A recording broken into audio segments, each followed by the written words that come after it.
Hello, and welcome everyone. Welcome to the Lancaster Environment Lecture, including our online audience. We are some 380 to 400 in the auditorium, and we are 200 and something online, which is a fantastic audience and a tribute to our speaker, George Monbiot.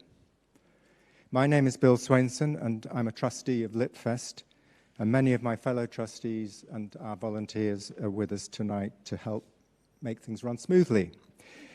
The Lancaster Environment Lecture is a joint venture between Litfest and Lancaster University, and I'd like to pay particular tribute to the lead organizer in the university group of 7 departments, who is Delphine Grass, who teaches in the Department of Languages and Cultures. And she and I met about 3 years ago, it might even be 4, and started dreaming up some ideas. And out of this has come the Environment Lecture, and also the International Fiction Lecture, which takes place at our autumn weekend, the Litfest Autumn Weekend, in October. I'd particularly like to thank the university for its financial support towards this project, which comes from 7 departments, as I say, and also the National Lottery Heritage Fund, which has particularly supported our work on history and the environment this year. But most of all, I'd like to thank you, our audiences, because it's your support by donations and helping out that has made it possible for Litfest to run free events in all its festivals in the spring, this event tonight, and again in the autumn. And without that support, we wouldn't be able to do those events, and we wouldn't be able to run the live stream, which means that we reach way beyond the audience in this room. The lecture was founded in 2022 when our first speaker was the celebrated eco-campaigner and feminist, Dr. Vandana Shiva, and you can still find her inspirational talk on the Litfest website. This year, we are delighted that our speaker is the brilliant author, journalist, and environmental campaigner, George Monbiot. I'm shortly going to hand over to the university's Vice-Chancellor, Professor Andrew Schofield, and then to Rebecca Willis, Professor in Energy and Climate Governance. After George's lecture, he and Rebecca will have a short conversation, followed by what I hope will be a long and very interesting Q&A, when they will take questions from the floor and also from our online audience. I'd now like to call on Professor Andrew Schofield, Vice-Chancellor of Lancaster University, to introduce the 2023 Lancaster Environment Lecture. Thank you.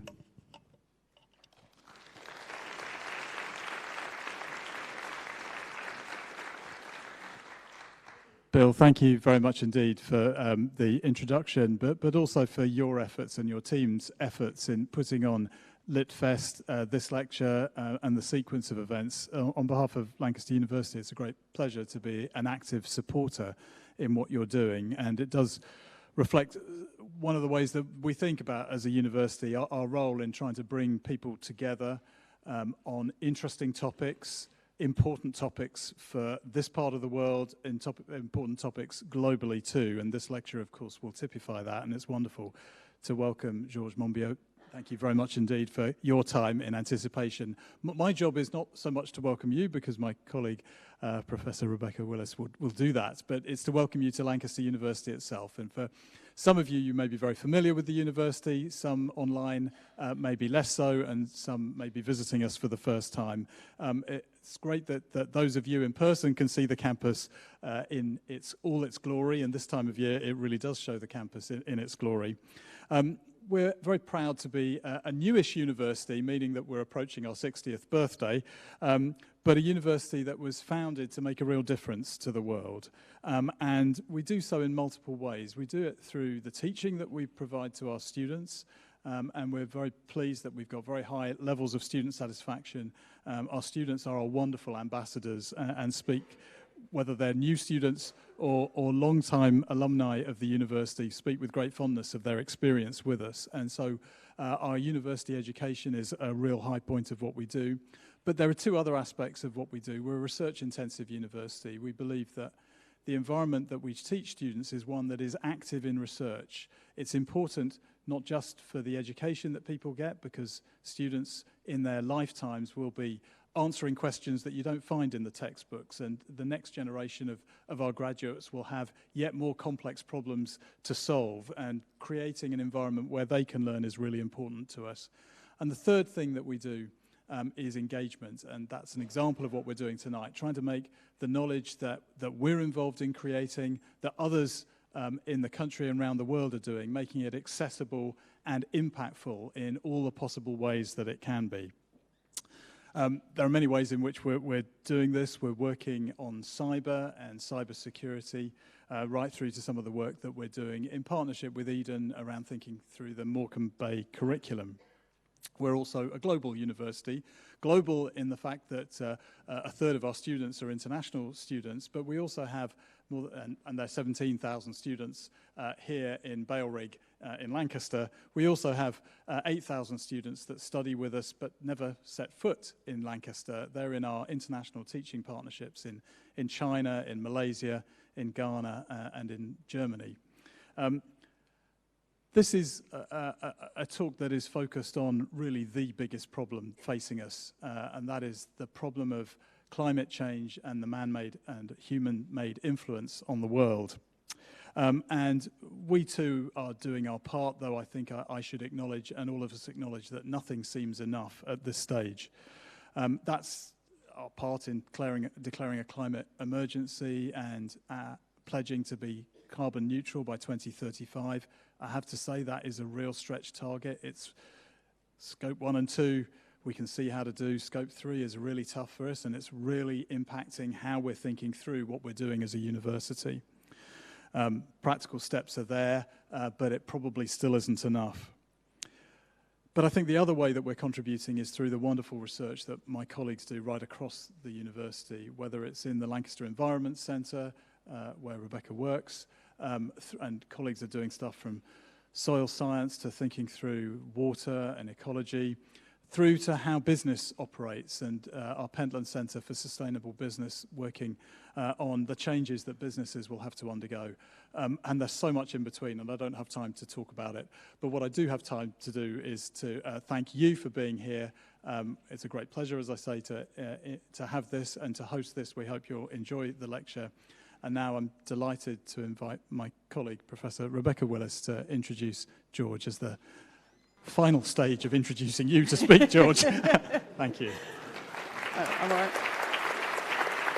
Thank you. George, do you want to come up? Thank you. Have a perch, George.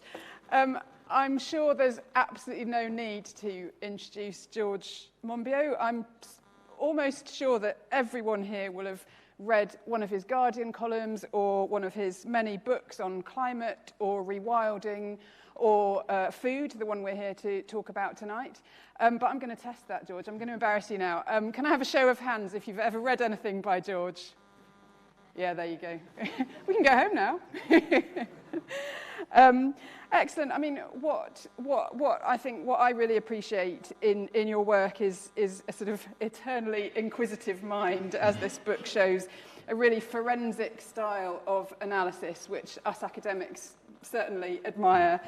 Some beautiful writing, which we certainly don't always get right, and above all, I think your ability to speak truth to power is, remarkable and sustained over many years. So, we owe you a debt of thanks to that.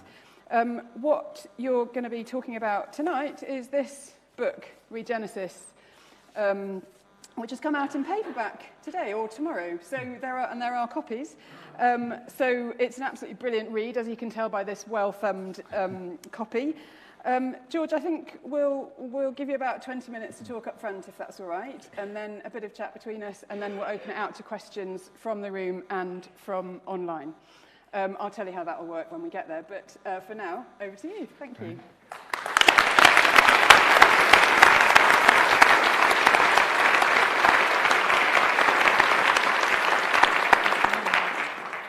Thank you very much, Rebecca and Andy and Bill, and thanks everyone for coming. There's something about food which turns even the most progressive people into raging reactionaries. You can say to them, we need a change of government. And they say, oh, yes, we need a change of government. You can say, we need a change in the distribution of wealth. Yeah, I'm right with you there. We need a change in the distribution of wealth. We need a change in diet. What? Are you some raging communist? Out of my cold, dead hands. And it makes it very hard to talk about it. It is the most emotive of all subjects that I've encountered. And you know, I've encountered a few along the way, but my gosh, it is visceral, literally and metaphorically. And this is a real problem because it is also arguably the most important of all subjects. Slightly important for human welfare, as I think we'll all agree, but also absolutely critical to the survival of our life support systems, of Earth systems. Because food production is the primary cause of habitat destruction, the primary cause of deforestation, the primary cause of wildlife loss, the primary cause of species extinction, the primary cause of soil depletion, the primary cause of fresh water use, the primary cause of land use, which we'll be coming on to in a bit, one of the top causes of climate breakdown, of freshwater pollution, of marine pollution, and of air pollution even. And yet it's surrounded by a kind of moral force field. We don't want to go there. We don't want to apply the same standards to food production as we would apply to any other industry. Classic case is the pollution of our rivers in this country. We're quite rightly up in arms about the disgusting behavior of the water companies, pumping raw sewage into our rivers. And finally, they're beginning to feel some political heat, and quite right too. But they're only the second biggest cause of water pollution in this country. The biggest cause is farming, and primarily livestock farming, particularly dairy, chickens, and pigs. And we don't want to touch it. Even if we stripped out all the pollution caused by the water companies, almost none of our rivers would be in good biological condition because of the impacts of agriculture. And yet there's far less concern, far less pressure, far less talk about what farming is doing to our rivers than about what the water companies are doing to our rivers. And it's because we don't want to trespass. There are no trespassing signs, literally and metaphorically, in front of this subject. It's not our business. It's the business of the farmers, the business of the fishing industry. We have no role, and no legitimate voice in discussing this. And somehow we must break this moral force field. We must allow ourselves to speak. Now, some people will say, oh, yes, farming, yes, intensive farming, terrible, yes, intensive farming. And there is obviously a great deal to criticize about intensive farming, the abominable treatment of animals, the massive pollution associated with intensive animal farming, the enormous feed demand, and then in intensive arable farming, the pesticides, the herbicides, the fertilizer use, the freshwater use, all the rest of it. And so people say, yes, I understand what you're saying, intensive farming, that is a real problem. And I say, no, the issue is not the adjective, it's the noun. Because if your alternative to intensive farming is extensive farming, then you've replaced a massive problem with an even bigger one. Because extensive farming, by definition, means using more land to produce a given amount of food. And land use is the huge environmental metric which we almost always affect to ignore. But it is absolutely crucial to the survival of life on Earth, because every hectare of land we use for our own extractive purposes is a hectare of land that cannot be occupied by wild ecosystems. The great majority of species on Earth depend on wild ecosystems. Earth systems themselves depend on the survival of wild ecosystems. And extensive farming, more than any other factor on Earth, is the greatest threat to wild ecosystems because it is the greatest user of land. And somehow we just won't go there. We'll talk about land when it comes to urban sprawl, right? And quite rightly, again, it's essential we try to limit urban sprawl. Urban sprawl is bad for cities and it's bad for the countryside. But the entire urban area of the planet, all the homes, all the businesses, all the infrastructure occupies 1% of the land surface. Much of the rest is desert, is ice cap, is mountains. About 15% is protected areas, not nearly enough. About 31% is forest, a lot of it plantation, again, not nearly enough. The rest, well, the rest is farming. And it's quite extraordinary how much land we take to produce so little. So 38%, roughly, on the estimates I've got, is devoted to food production of the land surface of the planet. But of that, only 12% of the land surface is growing crops. And of those, about half the land area, almost half the land area, is growing crops to feed to livestock. So only 6 or 7% of the land area is directly producing crops which are feeding human beings. So wait a minute, I mentioned 38% in total, but only 12% is growing crops. What about the rest? That 26% of the land surface is being used for grazing livestock, for cattle and sheep primarily, a few others, but mostly cattle and sheep.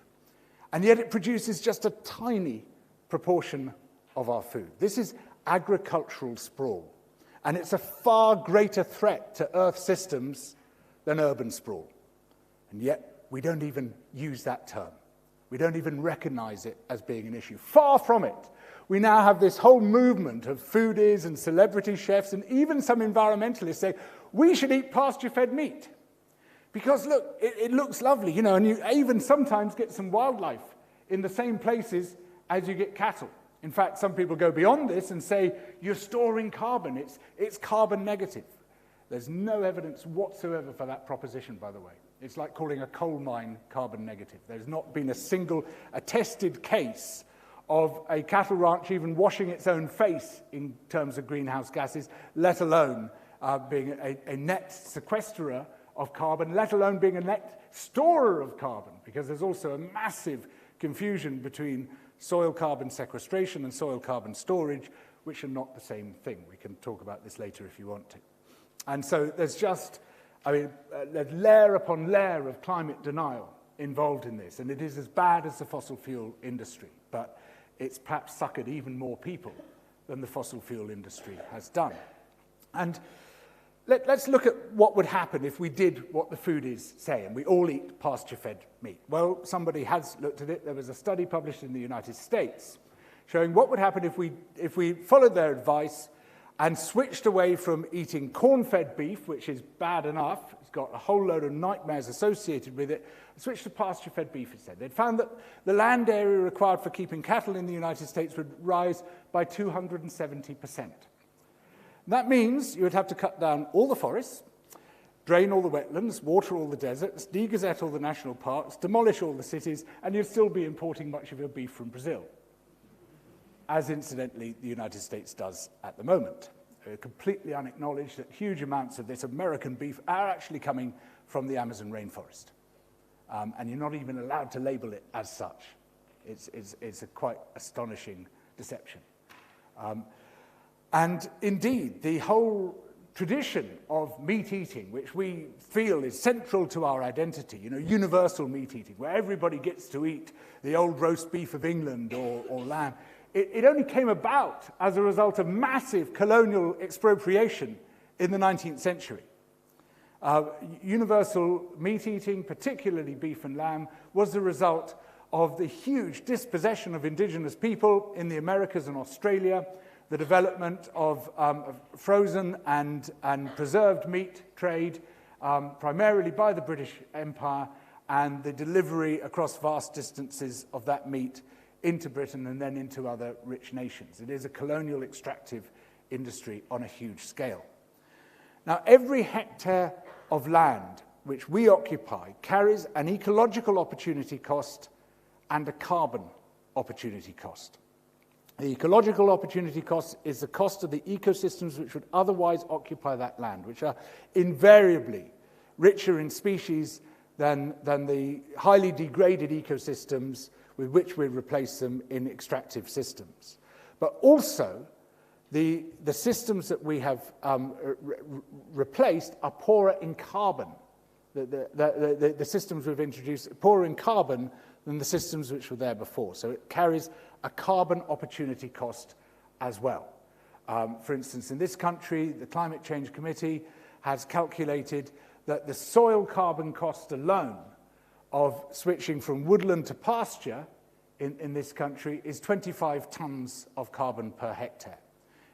You can regain that 25 tons if you switch to woodland, they say, and that doesn't count the above ground carbon in the form of trees. So there's a very significant carbon cost in keeping all that land in a grazed condition in order to produce what turns out to be a very small amount of food. And there's basically no good way of supplying everyone with animal products. And when I talk about the food industry threatening Earth systems to the extent that it does, what we're primarily talking about is the livestock industry. People are very happy to discuss the population crisis, as it's still called. And in fact, I feel there's a massive amount of blame shifting going on, where the most destructive people on Earth, the richest people, point the finger at the poorest people and say, they're the problem, because they're having too many babies. That is the real issue. It's the population crisis. But the human population is one of the very few environmental indicators that's plateauing. Population growth rates have come down from over 2% in the 1960s to under 1% today. In fact, November last year was the time when the population growth rate went below 1%. It was a massive moment, but it wasn't marked anywhere in the media. And it's likely that human population will plateau about mid-century and then begin to fall. Whereas almost every other indicator is skyrocketing. You know, whether it's plastics, whether it's global heating, whatever it might be, it's going through the roof. And yet this intense focus on the one thing which is slowing right down towards a stop. But there is a population crisis. It's not a human population crisis, it's a livestock population crisis.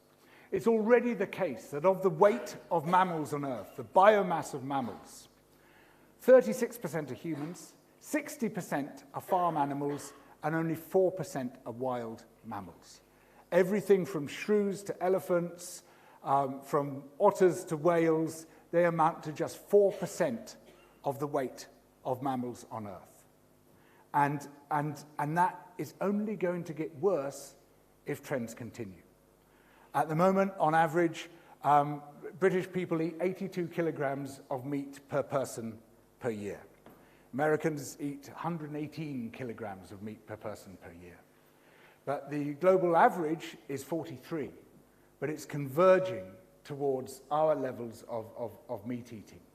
And the reason is something we call Bennett's Law, that as people become richer, they seek more energy-dense foods, particularly denser in protein and fats. And that means wherever you might live, even in India, where you get various taboos and prohibitions, people's meat eating is rising very fast, 4% a year in India at the moment. And that is about as hardwired a rule of human society as you can get. That people seek out more energy-dense foods when they can afford them. And the result of this is this very rapid convergence towards Western European levels of consumption. And so the global livestock population is growing at 2.4% a year. Human population under 1%, global livestock population 2.4%. And that means that at current rates of growth, by 2050, to put it in crude terms, there'll be an extra 100 million tons of human being on Earth and an extra 400 million tons of livestock on Earth. There will be no space for wild ecosystems. There will be no place for the rest of life on Earth. That's what is crowding the planet's systems out. We just can't afford to eat this way. And yet there's a huge lobby of people, not just within the industry, but outside the industry, who are highly defensive about their diets. And in fact, that's now a whole sort of hyper-masculinity movement, which is saying, you know, I'm a true man because I eat nothing but meat. And people get deeply threatened.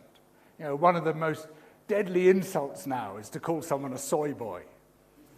You know, and that's the sort of contrast with a real red meat eating man. To be a real man, you must be eating red meat. I mean, it all seems a bit pathetic to me, but and I proudly wear the label of soy boy, not that I think soy is a great product. So what we need to do is to transform not just agricultural systems, but also the entire food culture. And many people think, well, this is impossible. You know, we can't do it. And you say, well, you know, people thought the same about fossil fuels, and hopefully, maybe we're beginning to change that. I mean, the two most important things we need to do on Earth are to leave fossil fuels in the ground and to stop farming animals. You know, these are the two greatest threats to Earth systems. If you sort that out, you've sorted 95% of the problem out. You still have synthetic chemicals, you still have plastics, you still have other issues, but you've dealt with the two greatest and converging threats upon Earth systems, the threats which between them attack every single Earth system. There's none of them are left unscathed by those two great threats. And people say, well, you know, we can never change our diets. This is our tradition. But of course, all these traditions turn out to be A, far less rooted than they appear to be, and B, far less stable than people claim they are. And there's this motto which goes around foodie circles, coined by the food writer Michael Pollan: don't eat anything your great-great-great-grandmother wouldn't recognize as food. So in other words, only eat tripe and lardy cake. And the same people, the very people who recite that motto, they might have a Thai meal on Monday, they might have a Mexican meal on Tuesday, they might have a Mediterranean meal on Wednesday. Nobody's grandmother on earth would recognize all the ingredients in their food. And they're much the better for it than eating tripe and lardy cake. Right? And there's this ultra-conservative mindset which isn't actually borne out in practice.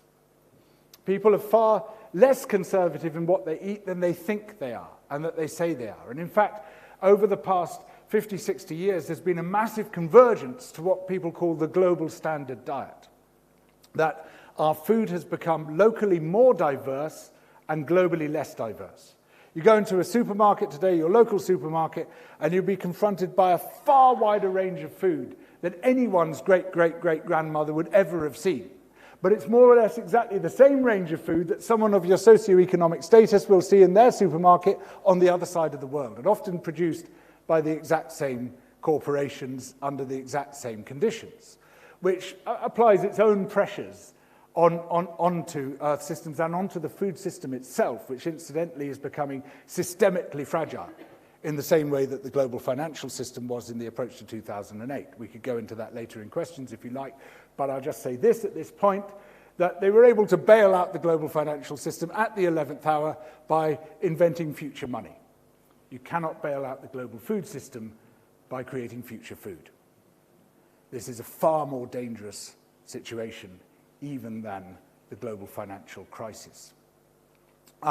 So people can adapt and do adapt, even if they tell themselves that they can't possibly do that. And in fact, the shifts we've made in the past 50 or 60 years are no greater than the shifts that I want people to make.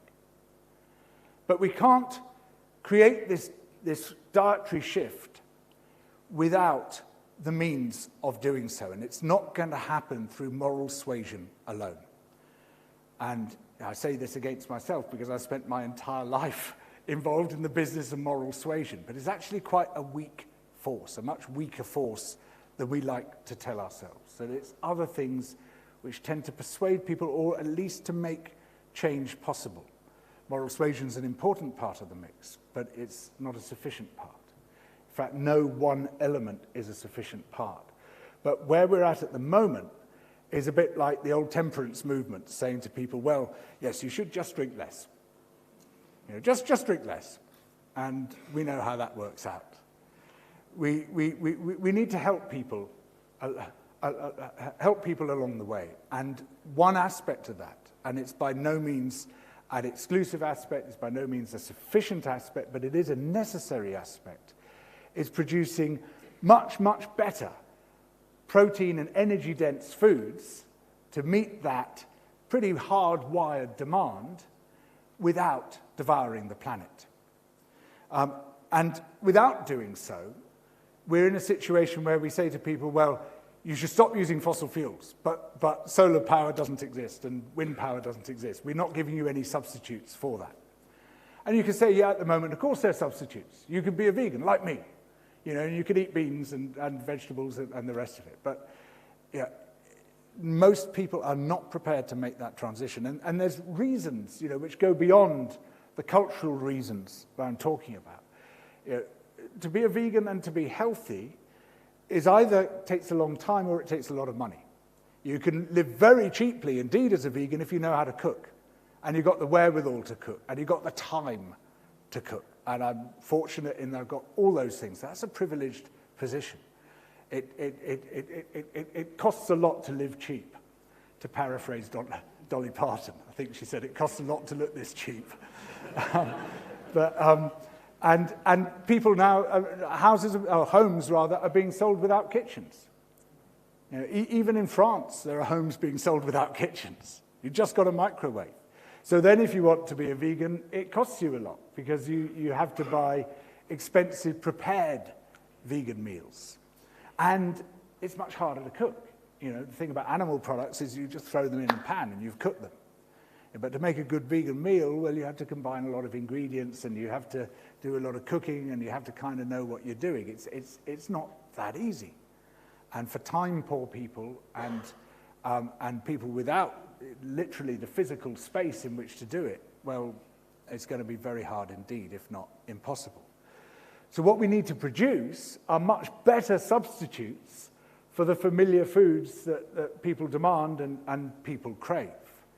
And at the moment, we have plant-based substitutes for animal products, and it's really difficult to produce good imitations of animal products from plants because plant proteins have a very different profile to animal proteins.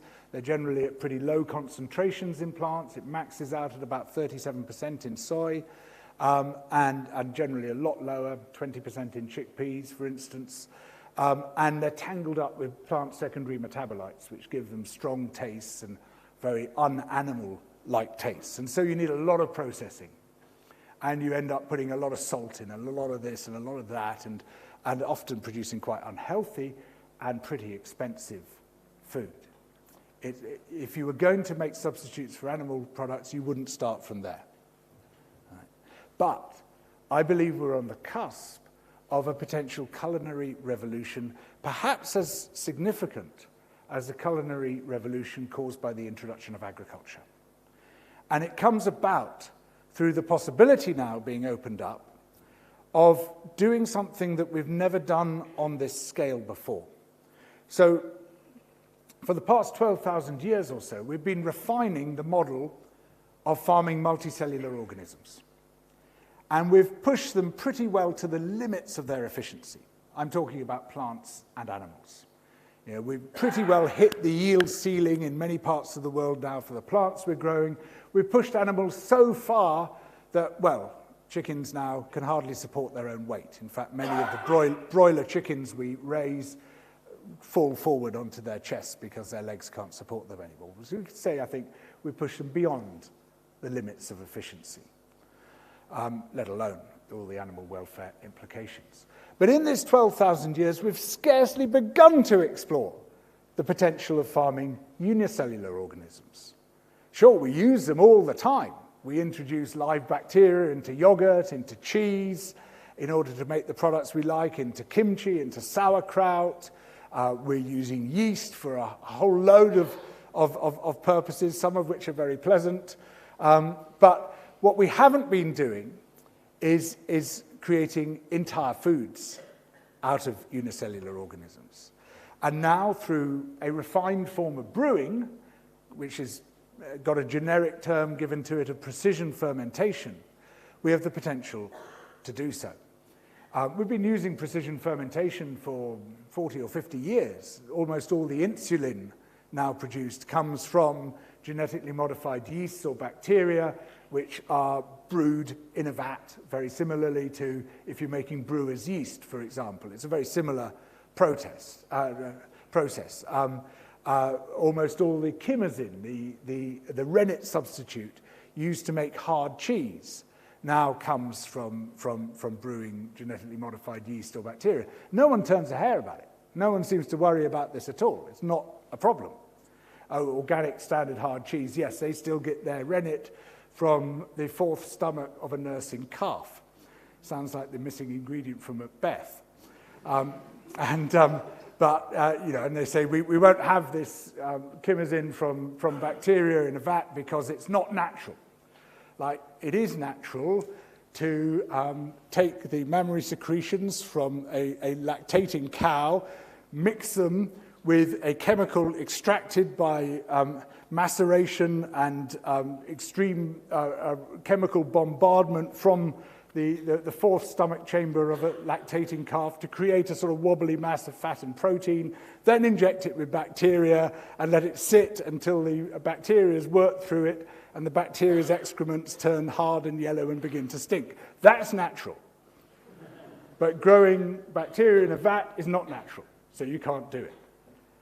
Raymond Williams described nature as the most complex word in the English language because it basically means whatever you want it to mean. And broadly, if you like something, it's natural. If you don't like something, it's unnatural. Until recently, people said homosexuality was unnatural. And we found it was universal in the animal kingdom. Right? It's basically, if I don't like it, it's unnatural. Whatever it is, if I go, ugh, it's unnatural. Right? And we've got to get past this. We've really got to get past this. It's an artificial division that we've created. There's absolutely nothing natural about farming, or nothing any less natural or more natural than in farming multicellular organisms than there is in farming unicellular organisms. It's still farming, it's just done in a different place. And this is the important bit. It's done in a much smaller place. There's a study in Sweden looking at the potential for growing methanol-eating bacteria, because there's a whole range of bacteria which can just consume hydrogen or methanol in the same way that plants eat sunlight, or you turn sunlight into useful energy. It's a far more efficient process than photosynthesis. And this study found that compared to the most efficient way of producing protein today, which is growing soy in the United States, it uses 1,700 times less land. That means it uses 138,000 times less land than producing beef. Similarly with hydrogen. I was the first person on Earth outside the laboratory to eat a pancake made entirely of bacteria. And it came from hydrogen-consuming bacteria in a laboratory in Helsinki. It was a small flip for man. And it tasted remarkably just like a pancake.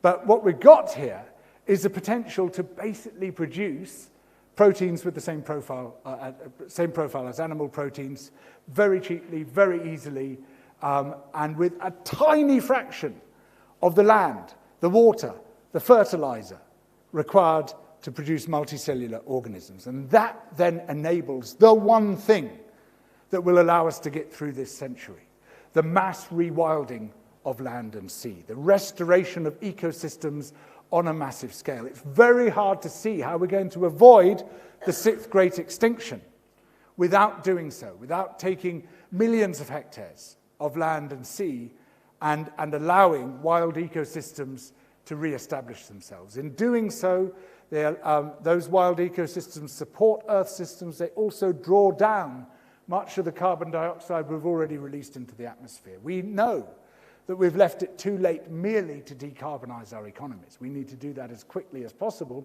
but even if we did so tomorrow, we would still overshoot 1.5, probably 2 degrees. The only way we're going to stay within those less dangerous levels of global heating is to also draw down carbon from the atmosphere, and the cheapest, most effective, and most benign means of doing so is rewilding.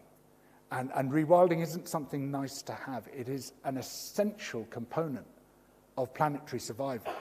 But the only way we're going to get there on a big enough scale is to switch land out of the production primarily of livestock. And the only way that's going to happen is to produce much better, much more eco-friendly substitutes for livestock products. And in doing so, we're likely to trigger a cuisine which will go way beyond livestock products. Because just as the first people to domesticate a wild cow weren't thinking about camembert, we have no idea what might emerge from these new technologies. And already there's extraordinary new products beginning to come out of some of the laboratories working with different species of bacteria, of archaea, or of protists, or whatever you call them today, a huge range, millions and millions of potential life forms, which even in their raw, unmodified state can produce food which is immediately palatable. And so we tremble on the cusp of perhaps the most important revolution humanity has ever faced, and perhaps also of a techno-ethical shift. And a techno-ethical shift is what happens when a technology accelerates an ethical shift. We've seen it in the past with the more or less simultaneous development of the printing press and the replacement of parchment with paper, which triggered political and religious revolutions which are still reverberating around the world today. We saw it with the development of modern contraceptive technologies, which gave a great boost to women's liberation. And the reason a techno-ethical shift happens is because the moment something becomes amendable is the moment it becomes intolerable. The moment we see another way of doing things, a better way of doing things, is the moment we feel a desperate urge to overthrow the old order and move on to the new. And this is one of the tools, and there are many others. We could talk about perennial grain crops. We could talk about entirely new ways of doing horticulture. There are ways of revolutionizing the whole food system. And that is no less than what we need to do if we are to feed the world without devouring the planet. Thank you.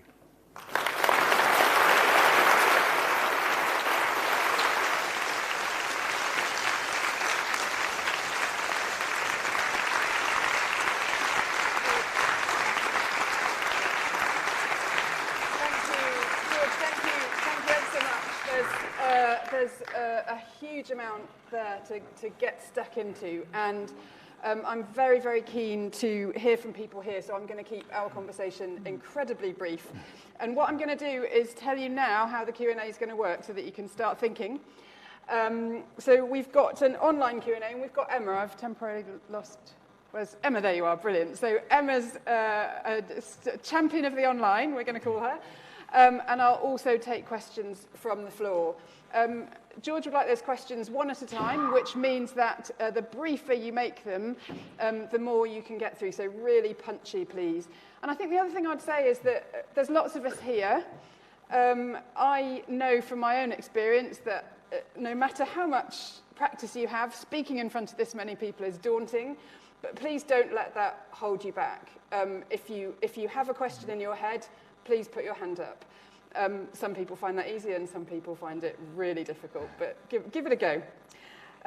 So while you're churning your questions in your head, George, I think what I'm really interested in is that, you know, having read your books, you obviously don't have a huge amount of faith in the market to deliver the changes we need. I mean, the phrase that you've given us is micro-consumerist bollocks to describe the kind of let's swap out plastic straws for paper ones.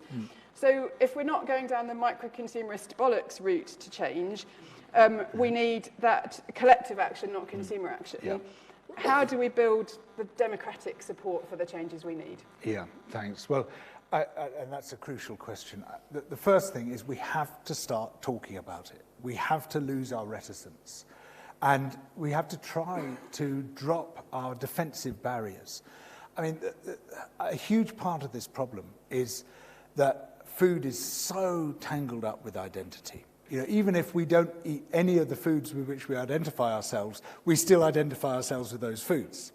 And that identity is shaped from the very dawning of consciousness. You know, about 50% of the books for pre-literate children are about livestock farms, right?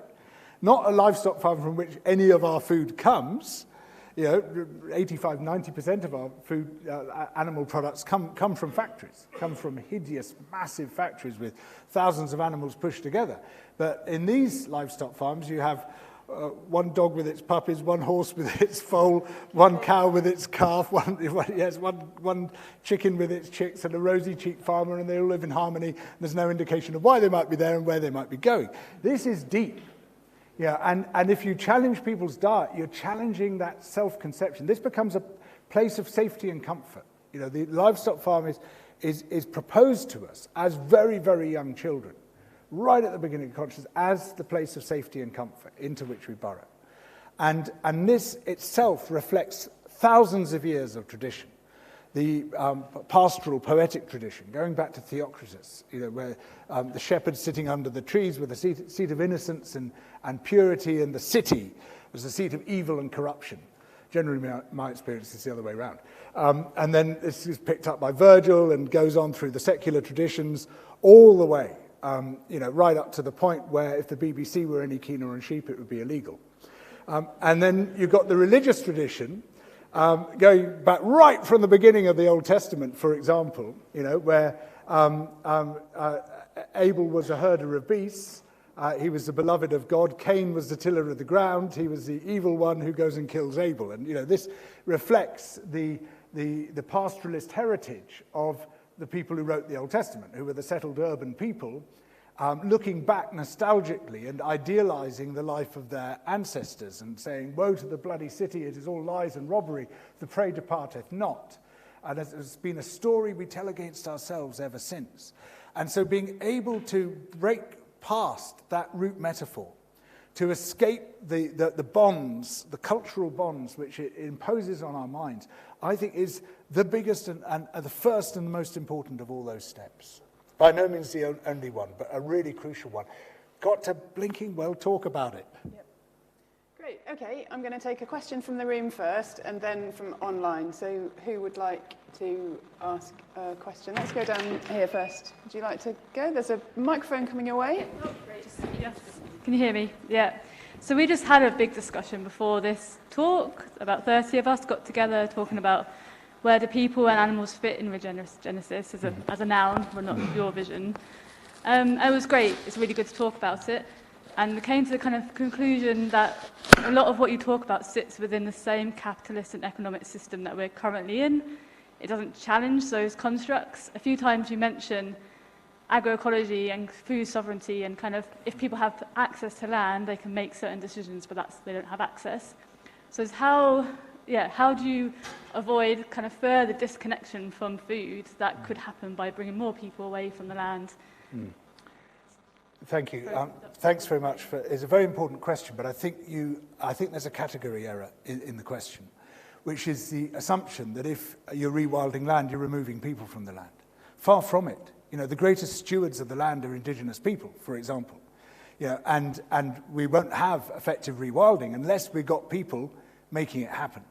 And indeed, it can greatly enhance and improve our relationship to wild ecosystems. In fact, we are extremely detached from wild ecosystems primarily as a result of agriculture. So, for instance, 8% of England has a right to roam over it. And you know, what prevents a wider right to roam? Well, it's farmed land. But also, there's not a lot to see when you do want to go out because the ecosystems have been extirpated. Why have the ecosystems been extirpated? Because of farming. Our disconnection from nature is driven above all other factors by farming. And I'm not saying I want to get rid of farming, far from it. We would starve. You know, what I'm talking about in precision fermentation, for instance, is a good substitute for animal products, but we're still going to need plants. But we should be farming on as small an area as we can in order to feed humanity. We need more food with less farming. And you know, we can talk about, well, there's a cultural this and a cultural that, and it's all important. Of course it is. But for every culture which is enhanced by agriculture, there are cultures destroyed by agriculture. The biggest cause of colonial dispossession on Earth at any point in the past and today is ranching. Because of its enormous land demand, that has displaced more indigenous people than any other thing we've ever done.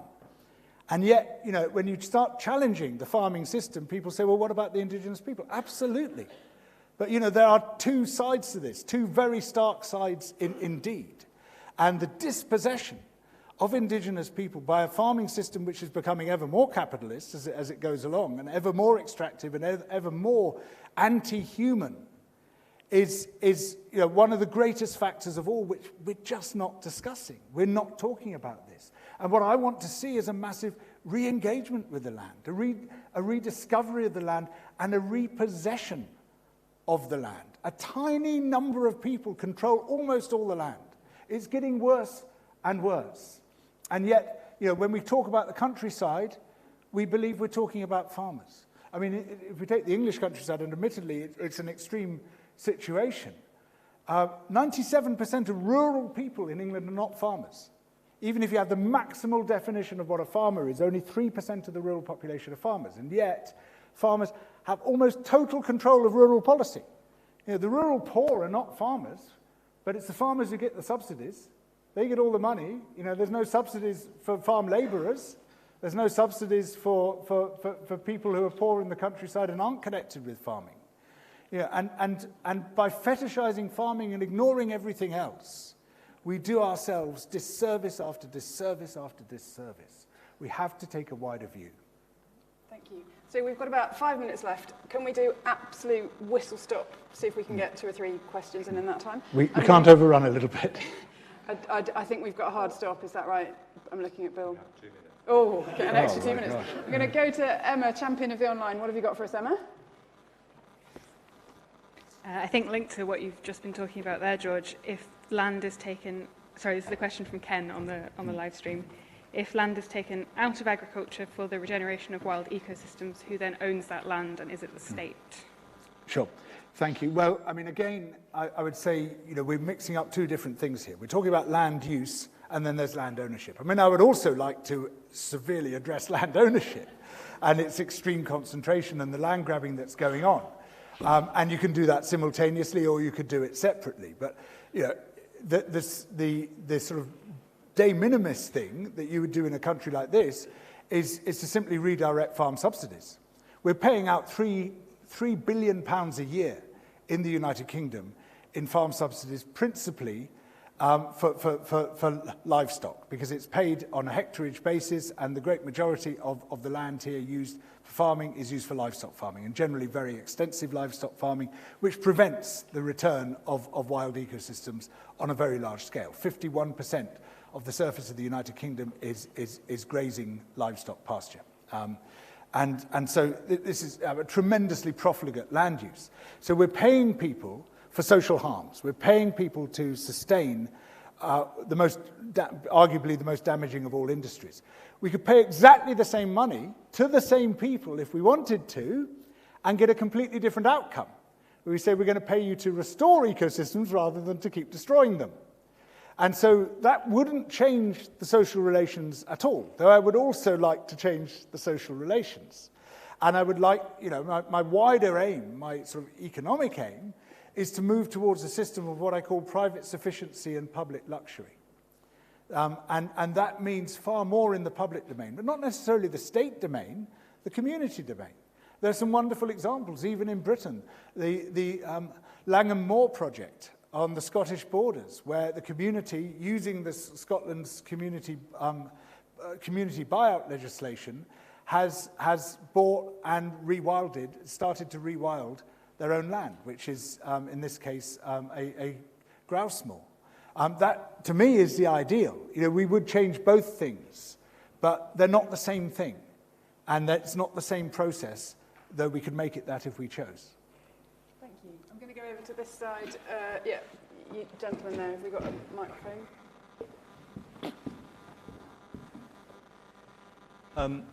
Yeah, so you mentioned the whole hypermasculine soy boy attitude kind of thing. How, in your opinion, do we balance challenging the often bigoted cultural attitudes behind something like that? There's a certain amount of like misogyny or homophobia that runs under that, with challenging the material, economic, political conditions that need to be brought about without doing a disservice to either one of them. Yeah, I mean, it's one thing I've realized in researching this subject is the power of culture. You know, throughout my life, I've emphasized the economic power of certain industries. But there's always been this anomaly, which is the farming and fishing industries, where their economic power is quite small. And yet they are the industries that no politician will touch. No one will go near them. You know, every 5 years in Europe, they say, we're going to completely change the common agricultural policy, which incidentally is one of the most destructive policies on earth. It's caused the destruction of hundreds of thousands of hectares of habitat, merely to harvest subsidies. Not to produce any food, just for subsidy harvesting. And every 5 years they say we're going to change this, and it gets even worse.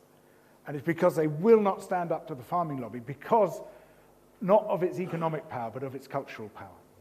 Because of those thousands of years of mythology that surround it, because it's so embedded into the warp and weft of the way we conceive ourselves. Scarcely embedded in our lives at all. I mean, it is completely removed from our lives, how food is produced, almost entirely. And yet it still dominates culturally. And so this gives us really this massive challenge, because we have to challenge economically, we also have to challenge culturally. And it demands a sort of reconception of where we stand in relation to food and where we stand in relation to the living world.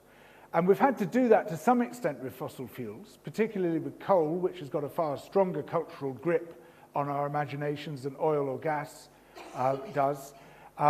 But we have to do it to a greater extent with food, and particularly with livestock products. And that's tough, and that's why I think that suasion alone is not going to do it. It's why we need a techno-ethical shift rather than just an ethical shift.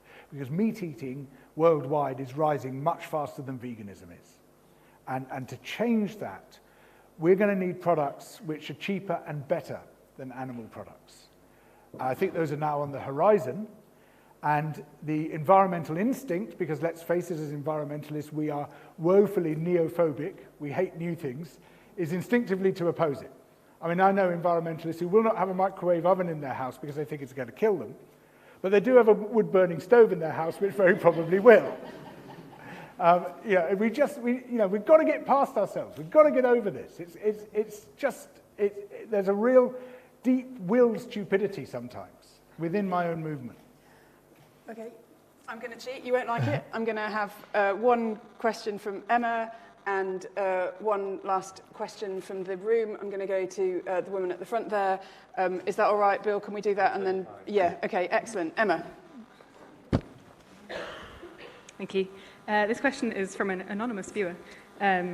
Linked to a lot of the issues that you've said today, is it fair to say that consumerism is a main problem within the world today? Hold it there. Yep. Thank you. You've raised the point about the identity of food, what we consume is linked to our identity, and around the idea of eating meat. And you've cited various times India as a place where meat consumption is rising. So how do we reconcile with the attachment to the idea of xenophobic vegetarianism in India and the lynching of people who were eating of beef? How do we reconcile with the moral kind of register you've placed on not eating meat and vis-a-vis what's going on in India? Because the example has been cited various times. Mm-hmm. Sure, thank you. You've got about 30 seconds for each answer, well, otherwise I'll get into I mean, with every subject, there are cross-cultural currents. There's no consistency anywhere, and so we've got this amazing phenomenon of basically a fascist movement trying to enforce vegetarianism. Whereas in other parts of the world, we've got fascist movements effectively trying to enforce meat eating. You can't expect exactly the same thing to play out in exactly the same way everywhere. But, regardless of that, it's still the case that India, which was a largely vegetarian nation, is becoming less so, and at a frightening rate, 4% a year. I mean, its meat eating is way, way below our meat eating, and I'm not pointing any fingers here at all. We're in no position to point a finger at anyone. Far, far from it. But also, obviously, the way to address these issues is not to lynch people for eating meat, which is, well, obviously, I don't need to say why it's wrong. So I think this is an absolutely crucial question, because I believe that the biggest shift of the past 50 years in political terms has been a shift from conceiving of ourselves as citizens to one of conceiving of ourselves as consumers. And consumerism is a sort of problem. It is the meta problem, which frames all the other issues. Yeah, every time I do a talk, almost, with this exception actually, someone has said, but what can we do? 50 years ago, people wouldn't have asked that question. Everybody knew broadly what you do. You get together with other people and you mobilize. You become good citizens. You act democratically in collusion with others. But nowadays, it's been so drummed into us that we must behave individually, and replace our plastic straws with paper ones, and our plastic cotton buds with paper cotton buds, and that's the only thing you can do. That we've come to see ourselves as consumers and to talk of ourselves in that way. And that shift hasn't come about by accident. We have been atomized and ruled. We are dangerous when we are citizens. We are dangerous when we come together. We are safe when we're consumers, just believing that we can change things by altering our own behavior at home. The only thing that has changed the world, the only thing that ever can, is when people combine and mobilize around a common cause. And for all the technology I'm discussing, for all the economic change I'm discussing, it has to be anchored by that democratic political change. We stand together or we fall apart. Brilliant. I think that's an excellent note to end on.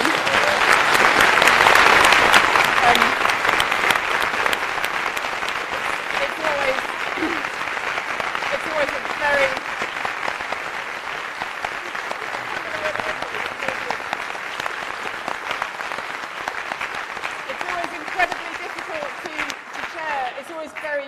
incredibly difficult to chair such a lively speaker because the forest of hands that shot up, I couldn't help but do justice to that, so you all hate me now.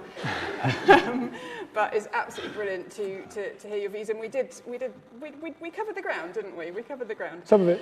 Brilliant. So George will be signing books in the foyer as well, and Bill, I think we're going to leave the very last word to you.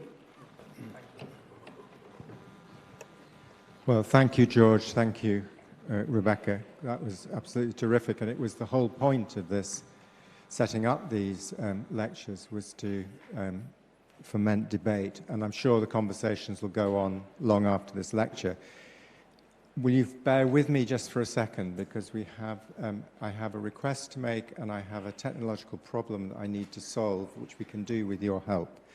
The request is, I mentioned at the start that Litfest depends on the support of its audiences to bring events like this to the Northwest, so you know what's coming next. On your way out, you will see Litfest volunteers in the foyer who will gladly accept your donations.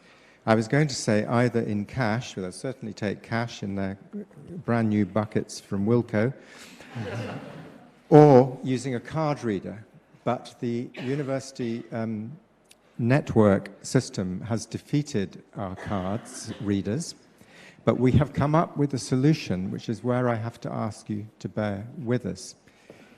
If you would like to buy a copy of George's book, newly out in paperback, at the special Litfest price of £10 for tonight only, not £10.99, you would need to go online to litfest.org.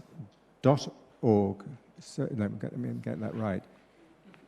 www.litfest.org, and go to the bookshop on that top bar and select Regenesis and buy it, and then bring your mobile phone to the book desk as proof of purchase, and you will be handed a book.